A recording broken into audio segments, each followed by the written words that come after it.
Hello students, आज हम class 12th controlling जो कि हमारी फंक्शन ऑफ मैनेजमेंट का लास्ट फंक्शन होता है उसको कंप्लीट करेंगे। तो हम कंट्रोलिंग के बारे में जान लेते हैं क्या होता है कंट्रोलिंग। सबसे पहले मीनिंग जानते हैं, what is the meaning of the controlling. तो कंट्रोलिंग का मतलब होता है, कंट्रोलिंग हमें ये डिफाइन करती है कि हमने क्या प्लान किया था और हमारी एक्चुअल परफॉर्मेंस क्या रही है, हमने क्या सोचा था और क्या परफॉर्मेंस आ रही है, क्या डेविएशन आ रहा है। डेविएशन का मतलब होता है कितना गैप आ रहा है, कितना अंतर आ रहा है और क्यों आ रहा है, उसका क्या रीजंस है। तो हम उन्हीं सारी चीजों को देखते हैं कंट्रोलिंग में। और अगर ऐसी कोई प्रॉब्लम आ रही है जिसकी वजह से डेविएशंस आ रही हैं तो उन डेविएशंस को रिमूव करने की कोशिश ही हमारी कंट्रोलिंग कहलाती है। तो वापस से बता रहे, कंट्रोलिंग का मतलब होता है कि the difference between the plan performance minus the actual performance. जो हमारी पहले से हमने प्लान करके रखी है आउटपुट, उसमें से हमारी जो एक्चुअल में मिला है रिजल्ट, वो हमारी कहलाती है कंट्रोलिंग। और हमें यही चेक करना होता है कि डेविएशंस किस वजह से आए हैं। मशीन की खराबी से डेविएशंस आ गए हैं, या फिर लेबर्स की वर्क्स की वजह से, या फिर रिसोर्सेस अवेलेबल नहीं थे। कोई भी वजह हो सकती है जिसकी वजह से हमारे यहाँ पर डेविएशंस आए हैं। तो ये हमारी कहलाती है कंट्रोलिंग। अब नेक्स्ट है हमारा what is the strategic scope of controlling. तो फर्स्ट है हमारा स्ट्रैटेजिक कंट्रोल। स्ट्रैटेजिक कंट्रोल, जैसे फर्स्ट हमने सोचा कि हमारा कंट्रोल क्या है। हमने डिसाइड किया कि मेरे पास रिजल्ट आएगा। मैंने प्लान किया कि 100 आउटपुट हम बना सकते हैं। अब लेकिन जब एक्चुअल में लोगों ने काम किया तो वो एग्जैक्ट 120 बना दिया। तो ये मेरा क्या है, स्ट्रैटेजिक कंट्रोल है कि जो मेरी प्लान्स थी, जो मैंने स्ट्रैटेजी बनाई, जो मैंने पहले से वर्कआउट किया था, वो बहुत अच्छा चल रहा है, जिसकी वजह से मुझे एक्सीड रिजल्ट मिल गया। प्लान मैंने 100 किया है और मिल गया मुझे 120। तो ये स्ट्रैटेजी कंट्रोल है। हमें अगर जरूरत 100 की है तो हमें इसे रिमूव भी करना, देखो कम करना या ज्यादा करना नहीं होता। कंट्रोलिंग में एक्चुअल से हमें चेक करना होता है कि प्लान और एक्चुअल है कितना। तो ये अगर ज्यादा है, मार्केट में डिमांड नहीं, तब भी लॉस ही है हमारा, ज्यादा बनना भी, और अगर कम है तो भी लॉस ही है। तो ये हमारा स्ट्रैटेजिक कंट्रोल होती है। सेकंड होता है हमारा ऑपरेशनल कंट्रोल। ऑपरेशन कंट्रोल का मतलब कि कोई एक्शन में या कोई एक्टिविटीज में फॉल्ट हो गई हो जिसकी वजह से हमें प्रॉपर रिजल्ट नहीं मिल पा रहा है, या फिर जो मैनेजर्स है वो अच्छे तरह से काम नहीं कर पा रहे, जिससे रिजल्ट मैच आउट नहीं हो पा रहा। तो ये हमारी कहलाती है ऑपरेशनल कंट्रोल। स्ट्रैटेजिक कंट्रोल, जो पहले से प्लान्स किए गए हैं, हमारी जो स्ट्रैटेजी बनाई गई है उसके थ्रू चेक करना कि क्या डेविएशन आ रही है एक्चुअल परफॉर्मेंस और प्लान परफॉर्मेंस में। और स्ट्रैटेजीज मतलब जो स्ट्रैटेजी के डिफाइन पे है। ऑपरेशनल के मतलब किसी की फॉल्ट हो सकती है, जैसे मैनेजर्स की फॉल्ट हो, वर्कर्स की फॉल्ट हो। जैसे वर्कर हड़ताल पे चले गए, स्ट्राइक कर ली वर्कर्स ने, तो प्रॉपर हमने आउटपुट नहीं दे पाए, तो वो हमारी ऑपरेशनल कंट्रोल होता है। अब नेक्स्ट हम बात करते हैं नेचर ऑफ कंट्रोलिंग।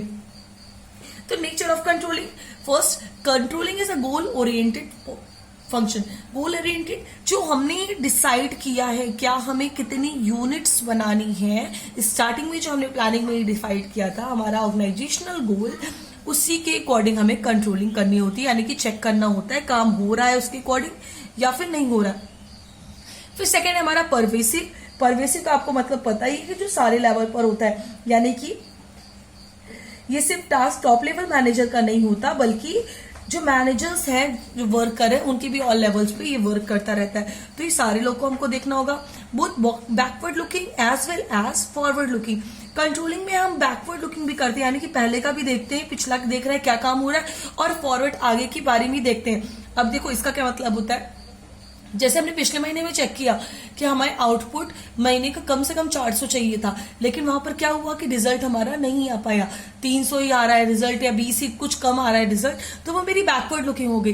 अब उसकी डेविएशंस क्यों आई है, इसको सुधारेंगे हम, और जिससे हमारे नेक्स्ट मंथ का अच्छा रिजल्ट आ सके, तो वो हमारा फॉरवर्ड लुकिंग हो गया। यानी अभी का भी बारे में हम पिछले देख के उसको गलतियों को सुधारें और आगे ऐसी गलतियों को होने से रोकें, वो हमारी backward looking as well as forward looking. And last is continuous function.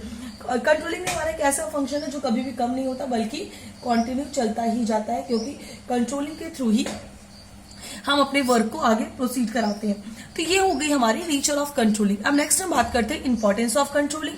तो first importance is helps in achieving organisation goal. Students, last time भी मैंने बताया था कि इंपॉर्टेंस का मतलब होता है क्यों जरूरी है आपके ऑर्गेनाइजेशन में। तो हमारा क्यों है, क्योंकि ऑर्गेनाइजेशनल गोल हमें अचीव करना है, इसलिए हमारी जरूरी है कंट्रोलिंग।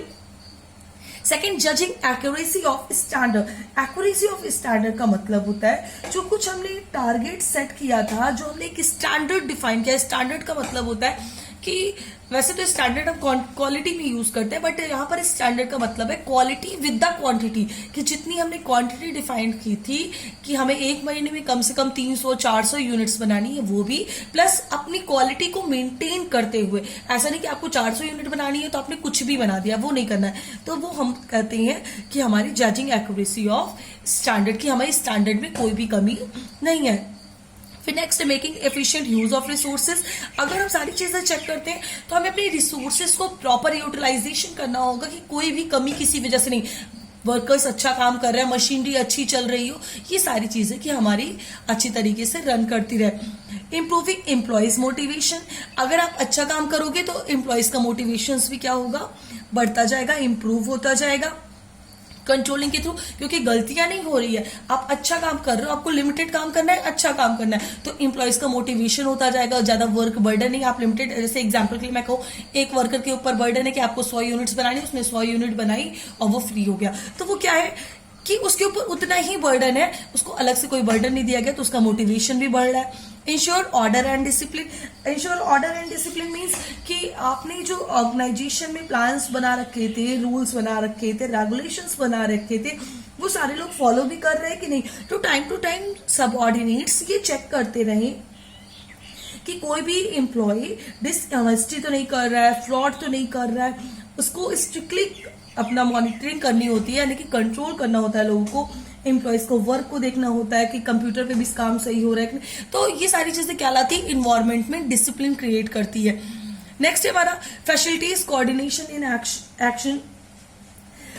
जो हमारा कंट्रोलिंग होता है ये इक्विलिब्रियम मेंटेन करता है। एक्चुअल में इक्विलिब्रियम का मतलब यहाँ पर है कि क्या शुरू था, मीन्स क्या था और उसका एंड क्या है, कि प्रॉपर डायरेक्शन देने के बाद जो हमारे वेरियस फैक्टर्स हैं वो काम मेंटेन्ड है, प्रॉपर काम कर रहे हैं कि नहीं, सारे डिपार्टमेंट एक दूसरे के ऊपर पहले से प्री डिटरमाइंड स्टैंडर्ड यूज कर रहे हैं कि नहीं, और एक दूसरे में कोऑर्डिनेशन है कि नहीं है, कंट्रोलिंग। तब फिर यूनिटी ऑफ दिस। जैसे एग्जाम्पल एक छोटा सा ले रही हूं मैं कि आप कोऑर्डिनेशन इन एक्शन कैसे होगा, आप इधर गुड्स बनाते चले जा रहे हो, यूनिट्स बनाते चले जा रहे हो, बनाते चले जा रहे हो, लेकिन वहां पे पैकिंग का काम ही कंप्लीट नहीं हो पा रहा है, या उनको पता ही नहीं कि पैकिंग करनी, तो वो कोऑर्डिनेशन हमें चेक करना है। पैकिंग हो गई तो आप सप्लाई नहीं कर पा रहे हो मार्केट में, तो वो सारी चीजें कोऑर्डिनेशन करना है कि कहीं से भी हमारे रिसोर्स वेस्ट नहीं चले जाए। आप यहाँ पे बना के पूरा स्टॉक आपने इकट्ठा कर लिया, मार्केट में बिक्री नहीं हो रही, तो वो स्टॉक तो मेरे लिए फालतू हो गया ना। तो कोऑर्डिनेशन बना के ये चेक करना होता है कि एक्चुअल में कोऑर्डिनेशन हो भी रहा है कि नहीं। तो ये इसलिए भी इंपॉर्टेंस होती है कि कंट्रोलिंग हम